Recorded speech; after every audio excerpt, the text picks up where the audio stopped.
Bonjour les amis, aujourd'hui on se retrouve pour reparler nourriture et nous allons voir pourquoi le sucre appelle le sucre et pourquoi il est si difficile de se débarrasser des mets sucrés. Alors est-ce qu'on peut vraiment dire que le sucre serait aussi addictif que la cocaïne? C'est ce que nous allons voir ensemble. Toujours est-il qu'on peut souvent entendre des personnes tenir ce genre de discours. Par exemple, j'ai essayé des dizaines de fois de m'en passer mais j'y arrive pas. Je grignote constamment du sucré en journée, suis-je réellement addict? Je me sens anxieuse quand je n'ai pas ma dose de chocolat, est-ce normal? Rien de tel qu'une petite douceur quand j'ai le moral dans les chaussettes. Donc autant d'exemples qui peuvent se décliner à l'infini. Alors, que l'excès de sucre soit nocif pour la santé, plus personne n'en doute. On est bien d'accord sur le sujet. En tout cas, pris en trop grande quantité. Il peut être alors à l'origine de plusieurs maladies, comme par exemple l'obésité, le cancer, le diabète, notamment le diabète de type 2, qui lui-même peut générer toute une série d'autres maladies, perte de la vue, amputation, neuropathie. Petite remarque pour le diabète de type 2, une fois installé, il est irréversible. Néanmoins, si vous le prenez en main durant la phase de pré-diabète, qui peut s'étendre sur plusieurs années, tout est toujours possible. C'était juste une info en passant. Maintenant, facile à dire, la peur n'est pas le meilleur moteur pour avancer. Donc, le plaisir de ce qu'on pourrait obtenir par un changement est un moteur pour avancer. Une souffrance actuelle l'est aussi, mais la peur d'une maladie future a rarement donné l'énergie nécessaire pour changer ses habitudes. Donc la preuve en est, ce sont toutes ces images atroces que l'on peut trouver sur les paquets de cigarettes et que l'on nie finalement subtilement. Mais c'est la même chose pour la nourriture. On sait bien que certaines substances vont à l'encontre de nos objectifs bien-être, mais cela n'empêche pas des envies irrépressibles. Alors, qu'est-ce qui se joue avec le sucre? Alors, le sucre ne doit pas non plus être diabolisé complètement. Il a son utilité, il est nécessaire quand même pour notre métabolisme et contribue à donner de l'énergie. D'où cette tendance assez répandue de manger quelque chose de sucré quand on a un coup de mou ou lorsqu'on est en proie à une grande fatigue. Néanmoins, il importe de distinguer les sucres rapides des sucres lents. Donc les sucres lents, c'est tout ce qui est céréales complètes, légumineuses, etc. Ils sont indispensables au bon fonctionnement de notre organisme, tandis que les sucres rapides, comme par exemple tout ce qui est à base de farine blanche, le chocolat, les bonbons, les biscuits, les pâtisseries, eux sont potentiellement dangereux et ne procurent qu'une bien courte sensation de coup de fouet. Donc sur le plan nutritif, les sucres rapides n'ont pas grand intérêt. Maintenant, sur le plan hédoniste, évidemment, ça c'est autre chose. Il faut savoir que le sucre il est présent à chaque tournant.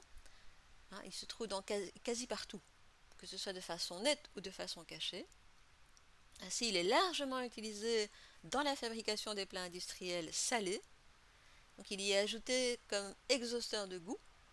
Donc vous n'allez pas devoir compter sur la société pour vous aider à gérer votre consommation de sucre. Alors pour parler d'addiction au sucre, on va d'abord faire un petit rappel sur les différents types de dépendance. Donc en gros, tout ce qui procure du plaisir est susceptible d'entraîner une dépendance. Mais de quel type de dépendance parle-t-on? Le premier est d'ordre physiologique. Donc c'est le besoin physique à proprement parler. Effectivement, lors d'une consommation importante de sucre, enfin de mets sucrés en tout cas, notre système de récompense au niveau du cerveau est suractivé. Et en cas de privation soudaine, certains symptômes de manque peuvent apparaître, comme par exemple de l'anxiété ou de la nervosité.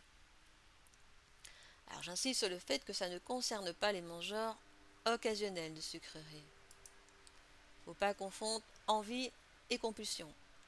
Une envie, elle se manifeste de temps à autre et est tout à fait sous contrôle, tandis qu'une compulsion donne le sentiment de quelque chose de plus fort que soi, quelque chose d'irrépressible.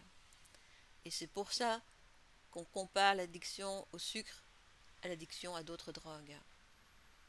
Maintenant, soyons clairs, peu d'entre nous en sont arrivés à voler, à agresser ou à se prostituer pour acheter du sucre.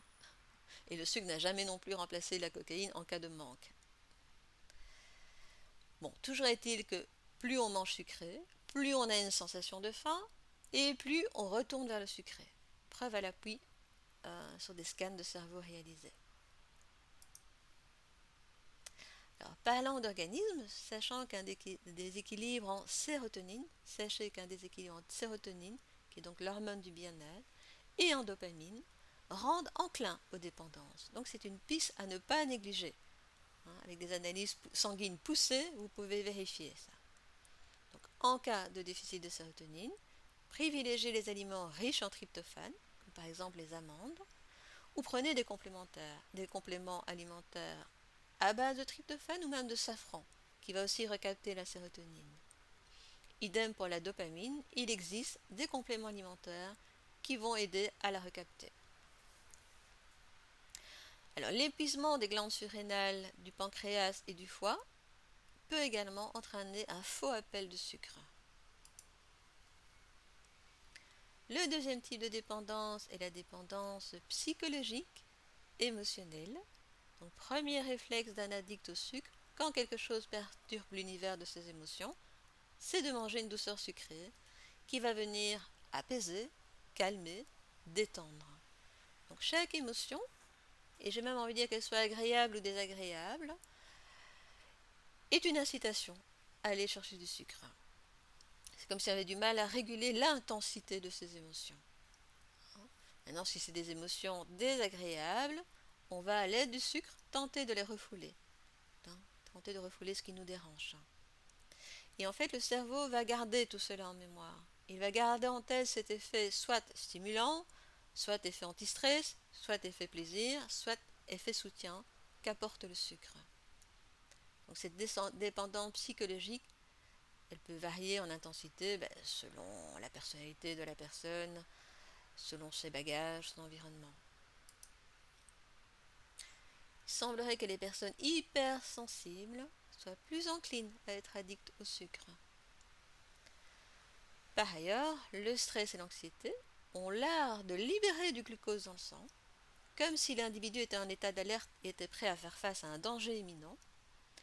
La tendance sera alors de manger et de stocker du sucre pour faire face au combat et au déséquilibre du glucose.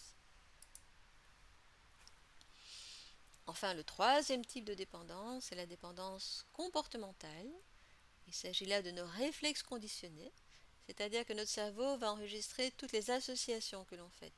Par exemple, café égale chocolat, pause égale biscuit, contrariété égale pâtisserie, comme si notre geste de prendre quelque chose de sucré était programmé dans notre cerveau et va se répéter de manière automatique. C'est ainsi que l'air de rien, on ne se rend pas compte de la quantité de sucre qu'on peut manger sur une journée.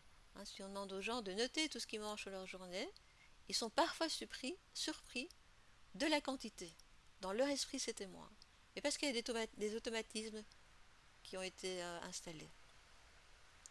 Donc tous ces phénomènes expliquent pourquoi c'est si difficile de rompre avec le sucre une fois qu'on y est habitué. Alors, conclusion, que faire? Alors, vous connaissez ma théorie des petits pas. Pas la peine de tout supprimer d'un coup. Vous courez juste le risque de vous rabattre sur d'autres mets qui sont particulièrement riches, ou bien de manger double dose de sucre après quelques jours ou quelques semaines. Alors, quelques astuces. Diminuez lentement certains aliments à base de sucre rapide. Privilégiez ce que vous préparez vous-même. Vous éviterez ainsi au moins tout ce qui est sucre industriel. Laissez une plus grande place au sucre lent, céréales complètes, pain complet, pâtes complètes, biscuits complets. Vous serez à la fois mieux rassasié et vous aurez plus d'énergie à long terme. Modérez les boissons caféinées qui épuisent les glandes surrénales et vous poussent à consommer du sucre par une fausse illusion d'en avoir besoin. Idem pour tout ce qui est à base de farine blanche et pour l'alcool. En affaiblissant le foie, ils vont générer le même type de sensation. Donc allez-y un pas à la fois, en douceur, jour après jour, jusqu'à un équilibre où tous les aliments ont leur place, mais avec modération. vous avez des questions, n'hésitez pas à me contacter via mes sites, dont vous trouverez les coordonnées dans le descriptif de cette vidéo. Si vous avez aimé, vous pouvez liker et vous abonner à ma chaîne. Quant à nous, on se retrouve bientôt pour d'autres sujets. D'ici là, je vous envoie le plein de douceur de vivre sans sucre. À bientôt!